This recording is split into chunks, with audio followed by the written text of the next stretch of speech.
नमस्कार, स्वागत है आपका। आप देख रहे हैं प्राइम टीवी और मैं कीर्ति। कोरोना की दूसरी लहर चिकित्सकों के लिए काल बनकर आई है। ड्यूटी के दौरान 300 से ज्यादा चिकित्सकों की मौत हो चुकी है। इंडियन मेडिकल एसोसिएशन की तरफ से ये आंकड़ा पेश किया गया। बता दें कि कोरोना की पहली लहर ने भी कई चिकित्सकों को अपनी जान से हाथ धोना पड़ा था। देखिए इस पर हमारी ये खास रिपोर्ट।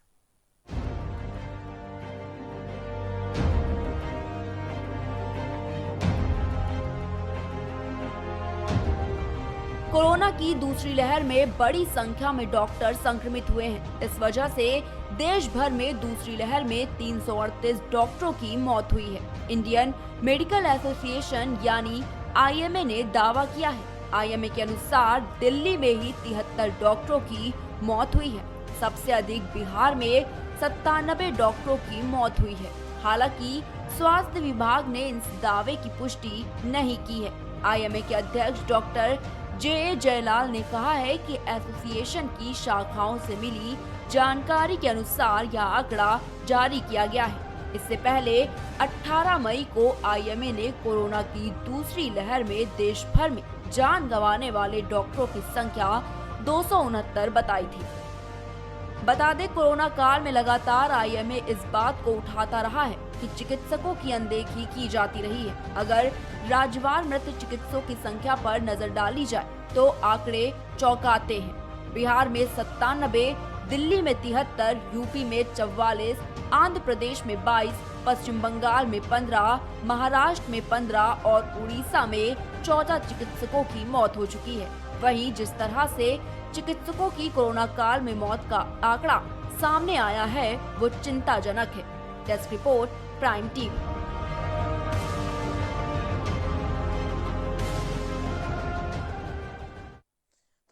जिस तरह से लगातार डॉक्टर्स की बलि चढ़ती रही है, तो इसके पीछे क्या वजह रही हैं और किस वजहों के चलते जो डॉक्टर्स हमें खोने पड़े हैं, और उसके बाद इनको खोने के बाद क्या इनके प्रति सरकार की जो भी प्राथमिकता बनती है, क्या उसके अनुसार चिकित्सकों को वो सभी चीजें मिल रही हैं, इसी पर आज हम चर्चा करेंगे। और हमारे साथ जुड़ चुके हैं डॉक्टर मनोज गोविला, जो एक आई सर्जन भी है, साथ ही साथ आईएमए के स्पोक्स पर्सन भी है। तो चलिए, बहुत बहुत स्वागत है डॉक्टर मनोज गोविला आपका। तो सबसे पहले मैं आपसे यही जानना चाहूंगी कि जिस तरह से हमने कई डॉक्टर्स की क्षति जो है वो कहीं ना कहीं उनके जाने के बाद महसूस की, और हमारी संवेदनाएं भी हैं उन सभी के साथ, लेकिन आपको क्या लगता है क्या चीजें रही हैं, क्या क्या कमियां रही कि हमने जो अपने फ्रंट लाइन वर्कर्स को इतनी आसानी से खो दिया?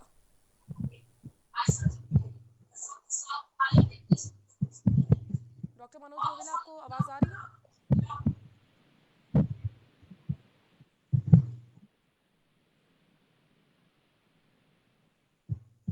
मनोज गोविला, आपको आवाज आ रही है हमारी?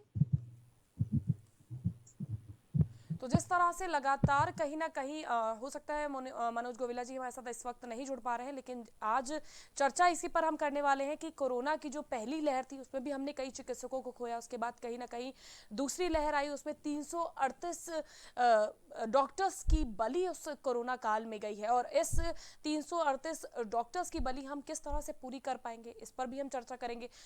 लगातार हम डॉक्टर मनोज गोविला से संपर्क करने की कोशिश कर रहे हैं। मनोज गोविला, आपको आवाज आ रही है?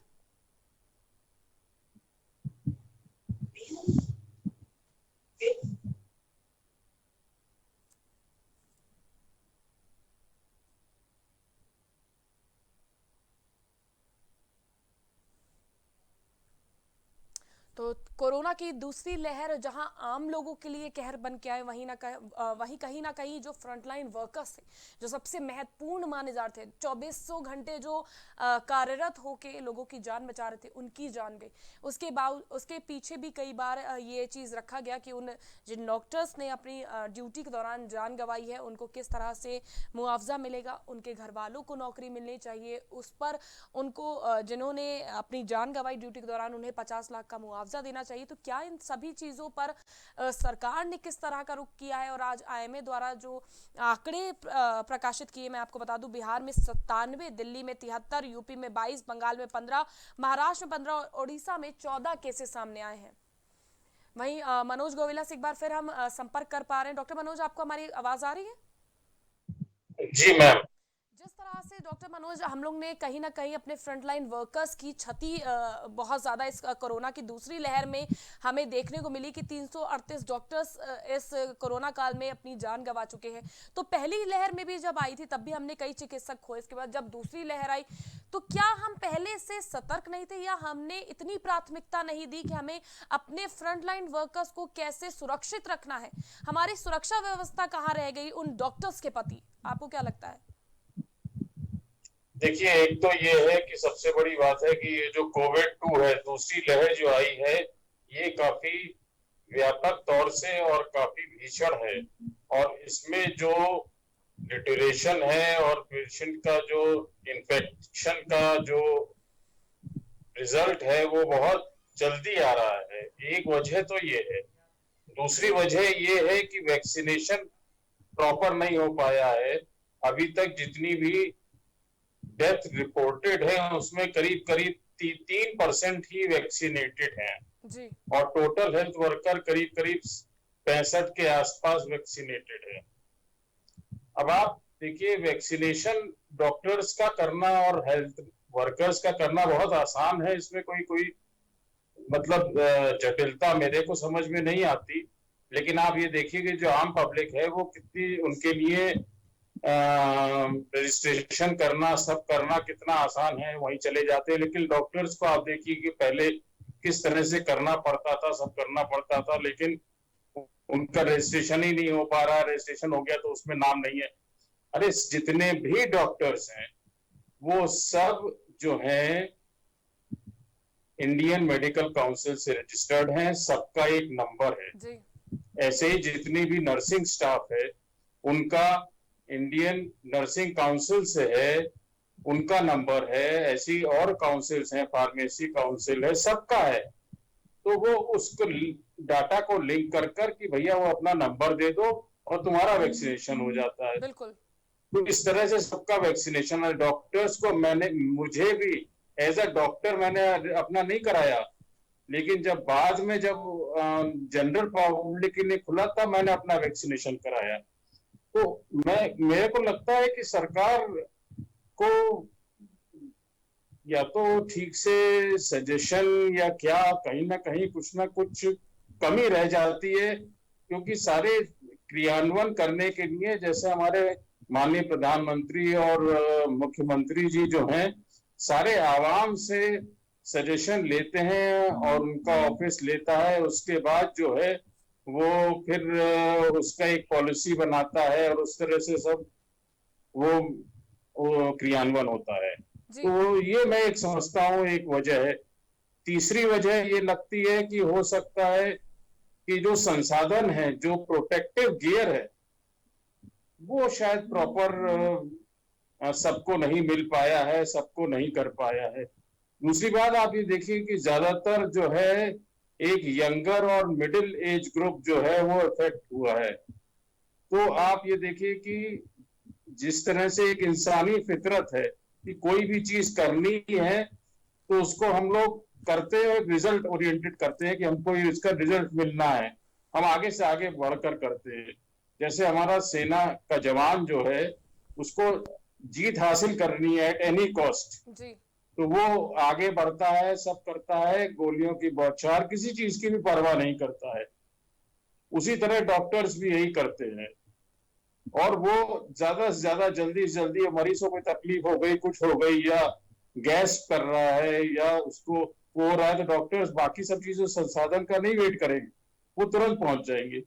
तो ये सारे मल्टीपल फैक्टर्स हैं जो मुझे लगता है कि जो एक रीजन हो सकता है कि ये जो ज्यादा लोगों की फिगर आ रही है, और यही डॉक्टर्स के साथ बाकी हेल्थ केयर वर्कर्स के साथ भी मुझे लगता है कि ये भी एक रीजन हो सकता है। बिल्कुल डॉक्टर मनोज, जिस तरह से आपने अभी जो तमाम बातें बताई उससे कहीं ना कहीं ये चीज तो उजागर हो रही है कि सरकार ने जो दावे किए थे डॉक्टर्स के प्रति, जिस तरह से फुल्ली वैक्सीनेटेड करने का या आप उन्हें प्रोटेक्शन देने के जो दावे लगातार सामने आ रहे थे वो कहीं ना कहीं खोखले नजर आ रहे हैं। इन तमाम बातों से तो यही उजागर होता है कि डॉक्टर्स जो फ्रंट लाइन वर्कर्स है जिन्हें सबसे पहले प्राथमिकता देनी थी, और हालांकि आंकड़ों में ये दर्शाया भी गया, लेकिन आप जिस तरह से बता रहे हैं कि फुल्ली वैक्सीनेटेड नहीं हो पाए वो, उनके लिए बड़ा ये कठिन कार्य था खुद को वैक्सीनेट करना?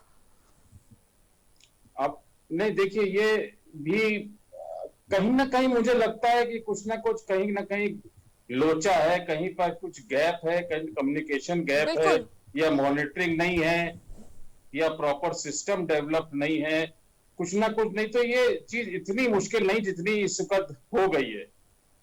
जी लेकिन और मैंने लेकिन पिछली बार भी आपको डिबेट में कहा था, जी एक वजह और है।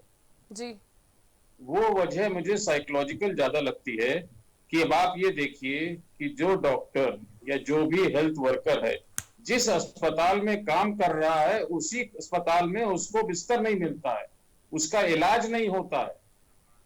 इसका एक सबसे बड़ा उदाहरण मैं आपको देना चाहूंगा। हमारे किंग जॉर्जेस मेडिकल यूनिवर्सिटी के डीन प्रोफेसर राज मल्होत्रा साहब, उनको बिस्तर नहीं मिल पाया था। जी बिल्कुल। उनको दिल्ली जाना पड़ा था, दिल्ली से फिर वो वापस आए और अपनी वाइफ जिन्होंने उनके लिए बेड खाली किया उस पर वो रहे।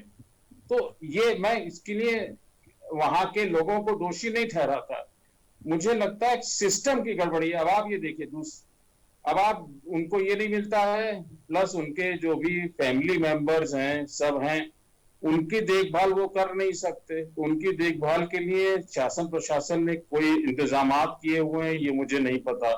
दूसरी बात, इसका खर्चा इतना ज्यादा आता है। आपको तो वो ऊपर के 2, 4, 5, 10, 15, 20% डॉक्टर नजर आते हैं जो कि बहुत ज्यादा संपन्न है, लेकिन सब तो नहीं है। बिल्कुल। और खास तौर से जो हमारे रेजिडेंट लेवल के हैं, असिस्टेंट प्रोफेसर हैं, और जो सीनियर मतलब जिन्होंने स्टूडेंट्स हैं, इंटर्न्स हैं, इन लोग के पास तो इतना पैसा नहीं होगा कि वो अपना इस कहीं पर भी जाकर प्राइवेट में इलाज कर सके। अब आपने सरकार ने बाकी सबके लिए तो कह दिया कि इनको कुछ होगा तो उनको कर दिया जाएगा। अब मतलब मैं नाम नहीं लूंगा जो डिफरेंट प्रोफेशंस का, लेकिन डॉक्टर के लिए कभी कहा सरकार ने कि डॉक्टर्स के किसी भी परिवार को ब्लड रिलेशन को या उसको कोई भी कुछ भी होगा तो हम करेंगे, उनको चिंता करने की जरूरत नहीं है, ये हमारी जिम्मेदारी है, स्टेट की जिम्मेदारी है। ऐसा तो ये एक बहुत बड़ा प्रेशर रहता है, कहीं हम बीमार ना पड़ जाए, हम क्या कुछ नहीं, कैसे हमारा इलाज होगा, कहाँ पर हम जाएंगे, क्या करेंगे, हमारे पेरेंट्स को ना हो जाए, हम घर जाए। तो एक ये आदमी इस तरह के मतलब मैं समझता हूँ कि बेकार की चीज के प्रेशर में रहता है, तो उसका इम्यूनिटी लेवल और उसका जो उत्साह है वो कम का, फिर जबरदस्ती काम करता है, वो खुशी से, अंदर से खुशी से नहीं कर पाता है। और अब आप ये देखिए कि डॉक्टर्स को जो है कि भाई आप इसको ऐसे करिए, उसको वहां पर करिए, आप इस तरह के ऑर्डर्स होंगे, इस तरह के होंगे। अब आप मैं एक छोटा सा उदाहरण दूं कि जो अभी ब्लैक फंगस है उसमें जो एम्फोटेरिसिन बी है, उसके लिए अब आप ये देखिए जो सरकार ने कमेटी बनाई है और किस तरह से उसका प्रोसीजर है। मुझे नहीं लगता कि वो 1-2 दिन में जो है वो प्रोसीजर पूरा होकर मरीज को जो है वो उसको दवाई मिल जाएगी। इसकी क्या आवश्यकता है इसको इस तरह से। और हाँ, ये मैं मानता हूं कि अगर सरकार को ये डर लगता है कि भाई डॉक्टर्स को अगर सब कुछ कर देंगे तो पिलफरेज हो सकता है, तो पिलफरेज एक तो कहीं कहाँ नहीं होता है, हर जगह 5-15% होता है। अरे तो आप डेली ऑडिट कराओ, वीकली ऑडिट कराओ, इंटरनल ऑडिट कराओ। और आपके पास तो इस वक्त इतना कम सब जगह काम हो रहा है, सब हो रहा है, तो स्टाफ सरप्लस है। भाई जैसे आप चुनाव ड्यूटी में हर जगह से आप लोगों को, स्टाफ को लेकर वहां जाते हो, तो व्हाई नॉट इन हेल्थ? भाई जब तक हेल्थ में ये सब चीजें आप और जगह से लोगों को क्यों नहीं पोर इन करते हो, यहाँ पर क्यों नहीं आप यहाँ पर डिप्यूटेशन पर या टेम्पररी लोगों को स्टाफ बढ़ाते हो? बिल्कुल। तो ये मुझे जो लगता है टीम 11 भी लगातार मनोज गोविला जी जो वर्क कर रही थी लगातार कोविड पीरियड में, अभी भी जो इस पर चर्चाएं होती हैं, क्या लगता है क्या इसमें डॉक्टर्स का ना होना या फिर इस वक्त जो डॉक्टर कार्यरत है कोविड में उनको एडवाइस देनी चाहिए थी, या फिर सरकार की तरफ से उनको एडवाइस दी गई लेकिन वो एडवाइजरी नहीं जारी हुई? किस तरह की कमियां हैं? क्योंकि कहीं ना कहीं तो ये साफ तौर पर उजागर हो रहा है कि जो फ्रंटलाइन वर्कर्स हैं, जो 24/7 कार्यरत हैं, जो कोविड पीरियड में खुद की और खुद के परिवार वालों की चिंता किए बगैर वो दिन भर काम कर रहे हैं, खुद भी पॉजिटिव आ रहे हैं, उसके बावजूद भी उन्हें उस समय के लिए उन्हें छुट्टी तक नहीं दी जाती है, उन्हें तुरंत तुरंत काम पर लौटने की लिए बोला जाता है। और उन्हीं वर्कर्स के लिए अगर हम कहीं ना कहीं एडवाइजरी नहीं जारी कर रहे हैं, अगर एडवाइजरी जारी भी कर रहे हैं तो उस पर काम क्यों नहीं हो रहा है, ये सब भी तो एक चिंता की बात है।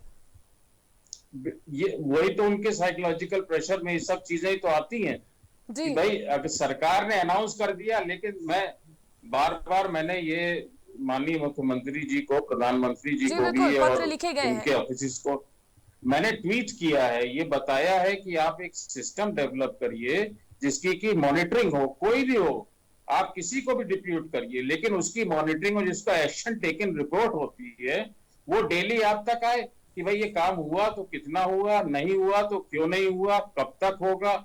और दूसरी बात ये कि कहीं पर भी इंफॉर्मेशन की गैप ना हो, यानी कि जो भी हायरकी में ग्रास रूट से लेकर ऊपर तक सबको उस चीज की इंफॉर्मेशन है, और जिस लेवल पर जो भी आदमी को काम करना है या उसकी ड्यूटी है वो उस चीज का कार्य करे। अगर नहीं कर पा रहा है तो उससे सीनियर आदमी उसकी मदद करे। ये सब चीजें एक वॉर रूम से गवर्न होनी चाहिए।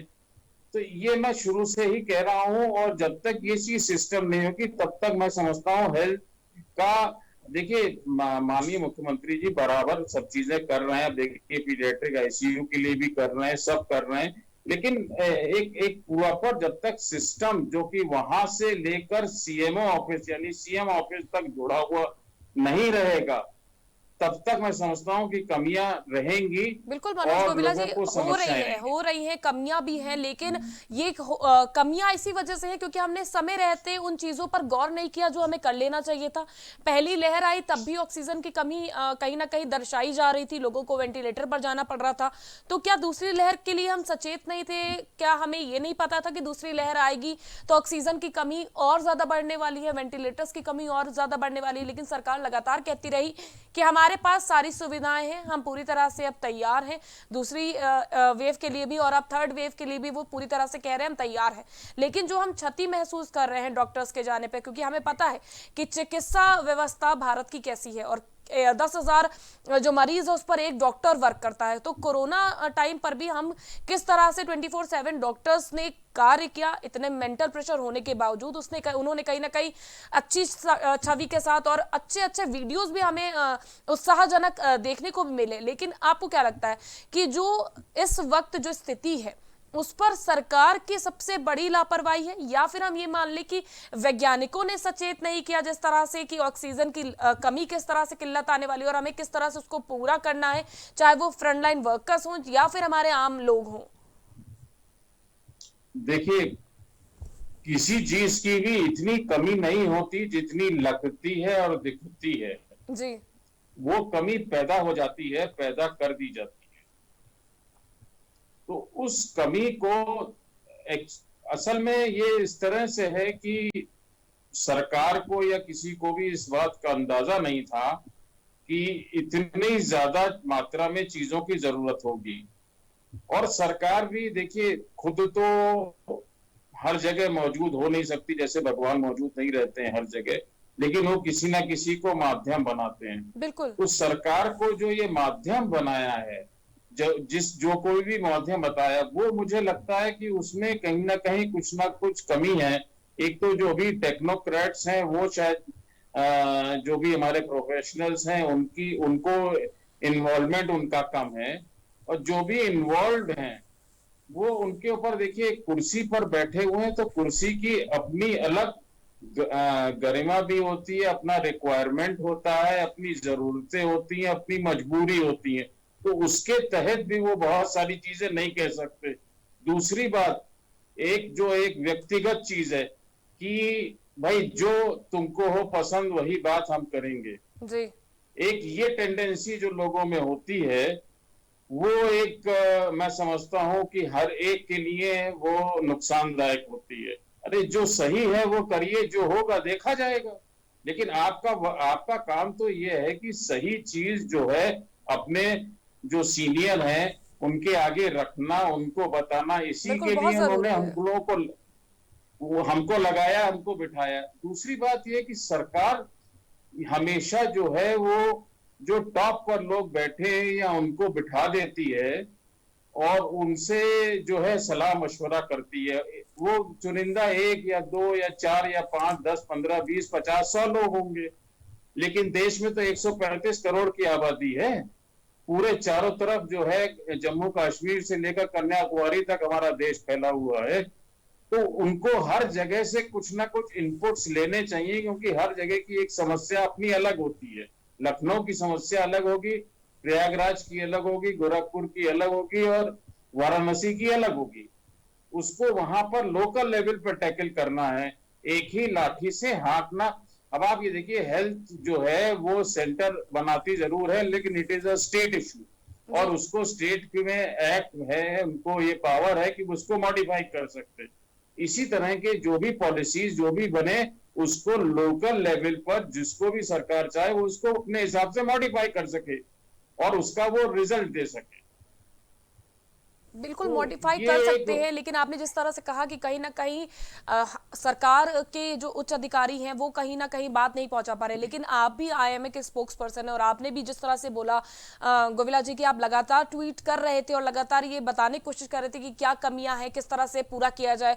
और जिस तरह से मैंने भी पढ़ा उसमें लगातार प्रधानमंत्री को पत्र तक लिखे गए हैं कि मुआवजे की बात करी गई, जिसमें हेल्थ वर्कर्स के लिए जो 24/7 काम कर रहे हैं उनके लिए सुविधाएं प्राप्त कराने के लिए बात कही है, जो कमियां आ रही थी उसको लेकर भी पत्र लिखे गए। तो क्या ये पत्रों के बावजूद भी आपको कोई फीडबैक नहीं मिला आपके उनकी तरफ से, किसी तरह से आपको कोई संतुष्टि देने के लिए या डॉक्टर्स के सशक्तिकरण को कैसे बढ़ावा दिया जाए उसको लेकर क्यों कार्य नहीं किया गया, जब आप भी कहीं ना कहीं अपने ट्वीट के माध्यम से वो आंखें खोलने की कोशिश तो कर ही रहे थे ना, आप कमियों को तो दर्शा ही रहे थे। देखिए, मेरे जैसे असंख्य लोग होंगे जो ये चीजें करते होंगे, लोगों मतलब अधिकारियों के, मुख्यमंत्री जी को भी और प्रधानमंत्री को बताते होंगे। लेकिन देखिए, ये उनके लिए संभव नहीं है। उनका अपना ऑफिस, उनका अपना जो भी घर पर ऑफिस है या ऑफिस में जो भी उनके लोग हैं वो कैसे कार्य करते हैं, उन तक कैसी समस्याएं पहुंचती हैं, पत्र पहुंचते हैं नहीं पहुंचते हैं, कौन स्क्रीनिंग करता है, किस आधार पर, ये तो वही बता सकते हैं। जी तो या तो ये सब जो चीजें हैं उन तक पहुंच नहीं रही हैं, या पहुंच रही हैं तो डाइल्यूट होकर पहुंच रही हैं। ये अब कहाँ क्या है या मेरे को चीज समझ में नहीं आती। लेकिन ये देखिए, कोई चीज और अलग कोई सेंसिटिव इश्यू है वो तुरंत पहुंच जाता है, उस पर तुरंत एक्शन भी हो जाता है। लेकिन इन सब चीजों पर जो निहायत जरूरी है उस पर प्रॉपर एक्शन नहीं हो पा रहा। आप बताइए, समिति बना दी, आप मुझे बताइए, कोई भी समिति बना दी है, उसने क्या किया? क्या मुख्यमंत्री जी को या प्रधानमंत्री जी को उसका है अंदाजा? क्या किया उन्होंने अभी तक? 3 दिन हो गए, हफ्ता भर हो गया, 10 दिन हो गया। अगर है तो हमको पूरी बात ना बताएं, लेकिन आवाम को अपने मुख से एक स्टेटमेंट तो जारी कर सकते हैं कि भाई उन्होंने ये किया, या इस तरह के हमें तो पता लगे कि वहां कुछ हो रहा है कि नहीं हो रहा है। समिति बना दीजिए, आप अधिकारी बना दीजिए, उससे कुछ होने वाला थोड़ी ना है। जब तक कि ग्राउंड, देखिए, जिसको किसी को भी कार्य करना है वो ग्राउंड लेवल पर काम करना होगा और वहां पर उतर कर करना होगा, वहां पहुंच कर करना होगा। जैसे खुद माननीय मुख्यमंत्री जी भी जाते हैं, लेकिन उनके लिए संभव नहीं हर जगह जाना, और उनका जो जाना है वो पहले से अनाउंस होता है, तो उसी हिसाब से तैयारी कर ली जाती है, उसी हिसाब से जो है। अब आप ये देखें, पहले आप लोगों के न्यूज में भी है कि अगर किसी को गुजरना है तो वहां पर पर्दा लगा दिया कि गंदगी ना दिखे, वहां सफाई करा दी, वहां तुरंत रातों रात ये हो गया। तो जहां भी अनाउंस जाएंगे वो, तो वहां उनको हकीकत नहीं पता चलेगी, वो अनअनाउंस जाएं। और दूसरी बात ये कि कॉन्फिडेंशियली बिल्कुल जो है कर कर अपने किसी आदमी को जाकर वहां भेजे, क्या समस्या है, क्या हो रही है, क्या नहीं हो रही है। बिल्कुल ये जरूरी है कि उन्हें भेजना। जी बिल्कुल डॉक्टर मनोज गोविला, ये जरूरी है कि हम वहां पर लोगों को भेजें और ग्राउंड की जो रिपोर्ट है, जो असलियत है, वो सामने उजागर हो और उसके माध्यम से कहीं कार्रवाई हो। लेकिन जब हमारे जो सुपीरियर लोग हैं, अगर वो अधिकारियों की बात सुनकर और उन पर भरोसा कर कर अगर वो आंकड़ों को छुपाते हुए अगर वो ये कहेंगे कि नहीं कोरोना तो खत्म हो रहा है, या ये तो कहीं ना कहीं गलती तो उनकी भी उजागर होती है ना, कि हमने वो टीम 11 बना ली हो या हमने कोई समिति बना ली हो, वो किस लिए बनाई है? आपने भरोसेमंद लोगों को को बैठाया है, अगर वो टीम 11 कुछ नहीं कर रही है तो आपको उसको बदलने की और नया अपॉइंट करने की या नए तरीके से कार्य करने की जरूरत है। ये अपने सुपीरियर जो लोग हैं उन पर ये चीज पर ध्यान देना भी तो जरूरी है। कहीं ना कहीं हम ये भी तो मान सकते हैं गलती तो वहां से भी आती है। देखिए, कहाँ क्या गलती है, जगाया उसको जा सकता है जो सो रहा हो, बिल्कुल उसको नहीं जगाया जा सकता जो सोने का अभिनय कर रहा हो या उसको मालूम है कि वो जग रहा है। देखिए, मैंने पहले भी कह चुका हूं अलग अलग माध्यम पर, बार बार मैं कहता रहा हूं, इसके लिए एक सिस्टम डेवलप करना हो। जैसे कि आप बड़े बड़े मंदिरों में जाएं तो वहां रेलिंग होती है, और उसमें अगर रेलिंग में एक बार आप चले गए तो आपके लिए आगे बढ़ने के अलावा कोई विकल्प नहीं है। या तो आप गिर जाइए, लोग आपके ऊपर चढ़ जाएंगे, आप ना पीछे जा सकते हैं ना आप पहले पहुंच सकते हैं, आपको लाइन में ही चलना। इस तरह का सिस्टम डेवलप करना पड़ेगा। लेकिन इस तरह के सिस्टम डेवलप करने में फिर शॉर्टकट नहीं हो पाएगा, कहीं पर भी कुछ और चीजें नहीं हो पाएंगी, जो आप समझ सकते होंगे मैं क्या कहना चाह रहा हूं। जी बिल्कुल बिल्कुल। सिस्टम अगर डेवलप हो जाएगा तो किसी को कुछ करने की जरूरत नहीं है, सब चीज अपने आप ऑटोमेटिक चलती रहेगी। जहां डिफेक्ट आया, जहां कुछ हुआ, तुरंत आपको इंफॉर्मेशन है, उसके ऊपर वाले ने ठीक किया, नहीं किया तो उससे ऊपर वाले को इंफॉर्मेशन है, यानी 2-3 दिन में वो चीज ठीक हो गई, सब चीज सुचारू रूप से आपको चल रहा है। ये जरूर कहना बहुत आसान है जिस तरह से मैं आपके सामने रख रहा हूं, लेकिन जो है ये एक तरह से अगर एक बार सिस्टम डेवलप हो गया, खासतौर से अगर हेल्थ में, तो मैं ये समझता हूं कि कभी कोई समस्या नहीं आएगी। इसको डेवलप करने में टाइम लगेगा, वो तो आपने पूछा तो मैंने बता दिया, ये अभी तो नहीं हो सकता ओवरनाइट, इसमें टाइम लगेगा। जो कोई भी जिम्मेदार होगा उसको रात दिन काम करना पड़ेगा, और सब जगह जाकर कि इसमें समस्याएं आएंगी, और लोकल लेवल पर समस्या कुछ और होगी, कहीं की कहीं होगी, उसको ऑन दी स्पॉट सही करना होगा, सोचना होगा। 24 घंटे 365 दिन ये जब काम करेगा तो इससे हेल्थ नहीं, बहुत सारी चीजें सरकार के लिए आसान हो जाएंगी। बनिस्बत की सरकार आसान करना चाहे, और बाकी लोगों का और बाकी जो इंटरेस्ट है वो जरूर कॉम्प्रोमाइज होगा। बिल्कुल, इन चीजों पर जो चीजें आपने बोली है इन पर गौर करने की और काम करने की बिल्कुल जरूरत है। लेकिन डॉक्टर मनोज गोविल, आपको क्या लगता है, जिस तरह से कहीं ना कहीं कोरोना काल में हमने देखी कि हमारे पास चिकित्सकों की कितनी कमी है, 24/7 वर्कर्स काम कर रहे हैं, पॉजिटिव आने के बाद उन्हें पूरे समय सीमा के दौरान उन्हें क्वारंटाइन तक नहीं किया जा रहा है, उन्हें कुछ समय के बाद वापस ड्यूटी पर आने पर उनका जो दबाव बनाया जाता है उसके बाद कहीं ना कहीं उन्हें नजरअंदाज किया जा रहा है। ऐसा क्यों कि एक दबाव इंसान के ऊपर मानसिक। जी मैंने आपको बताया, जो जहां जिस कुर्सी पर बैठा है वो अपने हिसाब से करना चाह रहा है कि उसकी कुर्सी बची रहे, या जो है उसके ऊपर कोई चीज ना आए, बाकी नीचे जो हो रहा है वो होता रहे। अब आप ये देखिए, पीजीआई का एक उदाहरण मैं आपको दूं, बाकी ऐसे देश में बहुत होंगे कि वहां पर उन लोगों को देखभाल के लिए नहीं था, उन्होंने जब एजिटेशन किया तो देखभाल के लिए उनके लिए सब बनाया गया, सब करा गया। उसके बाद उनको बाद क्वारंटाइन के लिए भी होटल की या वहां पर जो गेस्ट हाउसेज हैं उनकी सब, ये सब हम वर्कर्स को ये इसमें दिमाग लगाएं या वो काम करें या मरीजों को बचाएं, ये सब तो शासन प्रशासन को खुद ही करना चाहिए, खुद ही देखना चाहिए, ये उनका काम है। लेकिन हमको मतलब अपने को बचाने के लिए भी हम जद्दोजहद करें और दूसरों को बचाने के लिए भी हम जद्दोजहद करें। अरे हमारे बचाने के लिए तो शासन प्रशासन को देखना चाहिए, तभी तो हम खुले माइंड से सब चीजें सब कर सकेंगे, सब जो है मरीजों को देखभाल कर सकेंगे। जी बिल्कुल डॉक्टर मनोज, इसके अलावा भी हमने कई इस दौरान कोरोना काल के दौरान हमने ये भी कई ऐसे दृश्य देखे जिसमें डॉक्टर्स को धरने पर उतरना पड़ा अपने वेतन को लेकर।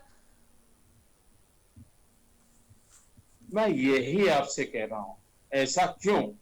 अब आप ये देखिए कि ये बड़े हास्यप्रद बात है कि एमबीबीएस के फाइनल ईयर के छात्रों को, छात्राओं को 300 रुपए के पर जो है उनको इसमें ड्यूटी में लगाने की बात हुई। अरे इससे अच्छा ना देते उनको, केवल उनकी ट्रेनिंग की पार्ट हो जाता है या उसको इंटर्नशिप में ही मर्ज कर देते हैं। जी ये तो एक हाथ पर 300 रुपए, मतलब मैं क्या कहूँ इस चीज के लिए, मतलब ये मुझसे काई शब्द नहीं है इस चीज को बयान करने के लिए कितनी शर्मनाक और कितनी चुल्लू भर धूप बनने वाली बात है हम लोगों के लिए। और आप ये देखिए जितने भी पैसे देने की करने की बात है, कितने कम पैसे में करा जा रहा है। और एक चीज और है, अब आप ये देखिए इसमें जो भी मैंने आपको सिस्टम बताया, इसमें एक इंडियन मेडिकल सर्विसेज, अगर इस पर भी सेंटर अगर सोचती है, ध्यान करती है, तो मैं समझता हूं कि शायद इस पर भी जो है आगे इस चीजों में सुधार हो सकता है। लेकिन इसमें कई साल लगेंगे, सरकार को एक बार करना है और फिर उसके बाद, लेकिन ये सब चीजों का सोच तो सकती है कि इस चीजों की कितनी जरूरत हो गई, कुछ हो गई। और डॉक्टर्स के लिए अब हर जगह खुद ही, मतलब संस्थान भी होना चाहिए 10% या 5% या जितना भी है आपके लिए रिजर्व है। आपको कोई भी अगर स्वास्थ्य या आपके परिवार को जरूरत होगी तो आपको वहां पर हो जाएगा। हर जगह रिजर्व रहते बिस्तर, अस्पताल, हर चीज, संसाधन और बाकी प्रोफेशंस के लिए डॉक्टर मतलब अस्पतालों में रहते हैं। लेकिन जिनकी वजह से, जिनसे अस्पताल चलता है, उनके लिए ना शासन प्रशासन सोचता है और उसकी वजह से अस्पताल भी नहीं सोच पाता। ये बिल्कुल चिंता की बात है। और डॉक्टर आपको क्या लगता है, चलिए आपने कहा कि कहीं ना कहीं अधिकारी जो थे वो बात नहीं पहुंचा पा रहे हो, इस वजह से जो डॉक्टर्स हैं उनको ये सब पीड़ा सहनी पड़ी और इस तरह से परेशानियों का सामना करना पड़ा। लेकिन जो डॉक्टर्स अपने ड्यूटी के दौरान उन्होंने मृत्यु काल में वो चले गए, तो आपको क्या लगता है उसके बाद क्या सरकार जागी है? क्या उनके लिए जो मुआवजे की बात करी गई या उनके फैमिली मेंबर्स को जो नौकरी देने की बात कही गई थी, 50 लाख मुआवजा देने की बात की, क्या उस पर काम हो रहा है? उसकी आपको क्या लगता है अभी तक क्या उस पर काम हुआ है? क्योंकि लगातार आईएमए भी आवाज उठाता रहा है इसको लेकर। भाई डॉक्टर्स इतना, मेरा अपना जो भी तजुर्बा है और एक्सपीरियंस है, डॉक्टर्स के हित में किसी भी शासन प्रशासन ने कभी भी त्वरित न कार्य किया है और जितना अपेक्षित है, जितना जरूरी है, उतना भी नहीं किया कभी भी। तो आज कहां से हो जाएगा? दूसरी बात, अगर सरकार ने किया होता या कर रही होती तो हमसे पहले तो आपको खबर होती इस बात की। जी। और ये चीज आप जानते हैं कि अगर देना है सरकार को तो वो तुरंत रातों रात दे सकती है, उसको रोकने वाला कोई नहीं है। यूं समझ लीजिए कि अगर जो ईश्वर के पास अगर सर्वोपरि है, सारी ताकत ब्रह्मांड की उसके पास है, तो धरती पर सारी ताकत जो है सरकार के पास है, शासन प्रशासन के पास है। वो कुछ भी कर सकती है, किसी के साथ भी कर सकती है। ये बात जरूर है कि कानून के दायरे में रहकर कर सकती है, जो भी कॉन्स्टिट्यूशन है उसके तहत कर सकती है। लेकिन जो है वो कर सकती है, तुरंत कर सकती है। लेकिन बस मैं क्या बताऊं, लेकिन लगातार यही कहा जाता है सरकार के द्वारा कि हम चिकित्सकों के लिए वो हर संभव मदद देने के लिए, हर संभव प्रयास करने के लिए बात कर रहे हैं। लेकिन जब हम आप जैसे डॉक्टर से बात करते हैं और ये जानकारी लेने की कोशिश करते हैं, तो कहीं ना कहीं हमारे दर्शकों को सच्चाई नजर आती है कि जो हेल्थ वर्कर्स 24 घंटे अपने घर और परिवार की चिंता किए बगैर जो हमारे लिए हमेशा खड़े रहे और हमें जो है वो जान बख्शते हैं, कहीं ना कहीं उनकी जान चली जाती है, उसके बाद उनके परिवार वालों को देखने वाला, मुआवजा तक देने के लिए कोई नहीं खड़ा होता है। मनोज गोविला जी, जाते जाते जी दो बात और कहना चाहूंगा जी। एक चीज आप ये देखिए कि जो चाहे सरकारी हो चाहे प्राइवेट हो, प्राइवेट में ज्यादा होता है, मारपीट होती है, सब होती है। आप मुझे बता दीजिए कि शासन प्रशासन ने कोई ऐसा एक्शन किया, और कहीं मारपीट हो, तोड़फोड़ हो, तो देखिए तुरंत एक्शन होता है, सब कुछ होता है। आज तक डॉक्टरों के में हुआ ऐसा कुछ नहीं हुआ। अच्छा, दूसरी बात ये बताइए कि डॉक्टर्स के लिए कभी भी आप ये देखिए जो नर्सिंग होम्स वगैरह अस्पताल हैं, उनके रजिस्ट्रेशन के लिए उनको लड़ना भिड़ना पड़ता है, भैया हमारा रजिस्ट्रेशन जो है वो कर दीजिए। तब बड़ी मुश्किल से 3 महीने, जब ज्यादा शोर मचाया तब 3 महीने बढ़ाया है। इसको ऑनलाइन क्यों नहीं करते हैं? हर चीज ऑनलाइन है, इसको भी ऑनलाइन कर दें और उनके जो भी लाइसेंस हैं, जो कुछ भी है, कम से कम 15-20 लाइसेंस नर्सिंग होम अस्पताल को लेने पड़ते हैं। किसी कोई भी ऐसा न इंडस्ट्री है न कुछ है जिसको इतने लाइसेंस लेने पड़ते हैं। तो ये सरकार की जिम्मेदारी नहीं होती है क्या बिल्कुल कि भाई उसको तुरंत अगर कोई तो हर तरह से डॉक्टर्स, अब आप बताइए डॉक्टर को जो है आप essential medical services essential services में लाते हैं, तो क्या एसेंशियल सर्विसेज की कोई भी प्रिविलेज डॉक्टर्स को मिलती है? नर्सिंग होम को, अस्पताल को मिलती है? कॉर्पोरेट की मैं बात नहीं कर रहा हूँ, कॉर्पोरेट तो एक चीज अलग है। मैं तो एक जो नॉर्मल लोग जो अपना अस्पताल और नर्सिंग होम बनाते हैं, मैं उनकी बात कर रहा हूँ। तो एसेंशियल सर्विसेज में जो प्रिविलेजेस मिलती हैं, जो एक्ट है, वो डॉक्टर को मिलती है, नहीं मिलती है? कंज्यूमर प्रोटेक्शन एक्ट लगता है, कंज्यूमर प्रोटेक्शन एक्ट, यानी कि जो है आवाम कंज्यूमर हो गया, हम जो है अपनी सर्विसेज या अपने को बेच रहे हैं। तो जब हम अपने को बेच रहे हैं तो हम का डिफरेंट हो गया। भाई जो बाकी जो कॉर्पोरेट है सब है अपना करते, भाई अगर तेल के दाम बढ़े या किसी चीज के दाम बढ़े, उन्होंने अपने दाम बढ़ा दी, डॉक्टर तो नहीं करता है। तो ये छोटी छोटी बहुत चीजें हैं, इसको ध्यान में रखकर एक मैं समझता हूं तमाम चीजों पर गौर करने की जरूरत है और हम आशा भी करेंगे कि सरकार कहीं ना कहीं इन चीजों पर कार्य करे और आप लोग को जो भी आपकी परेशानियां वो दूर हो। लेकिन मनोज गोविला, आपको क्या लगता है जाते जाते सिर्फ जो डॉक्टर्स जिनकी बलि चढ़ गई इस कोरोना काल में, उनके लिए आप क्या चाहते हैं? किस तरह की आप एडवाइस देना चाहते हैं? किस तरह की मांगे हैं जो आप अभी तक कर रहे हैं और सरकार द्वारा नहीं पूरी की जा रही है? क्या लगता है आपको, क्या आवश्यक कदम उठाने अभी फिलहाल जरूरी है? हम तो देखिए, पहली चीज ये कि वो लड़ते लड़ते शहीद हुए हैं, उनको शहीद का दर्जा मिलना चाहिए, मार्टर्स, क्योंकि वो एपिडेमिक एक्ट है, एपिडेमिक एक्ट के अंतर्गत वो काम कर रहे थे और उन्होंने अपनी जिंदगी नौशावर करी। दूसरा, सरकार ने खुद अनाउंस किया था कि जो भी डेथ होगी, जो भी उस दौरान की उनकी मृत्यु होगी, उनको हम ये मुआवजा ये देंगे, सब देंगे। तो वो अपनी कही हुई बात को तो करे।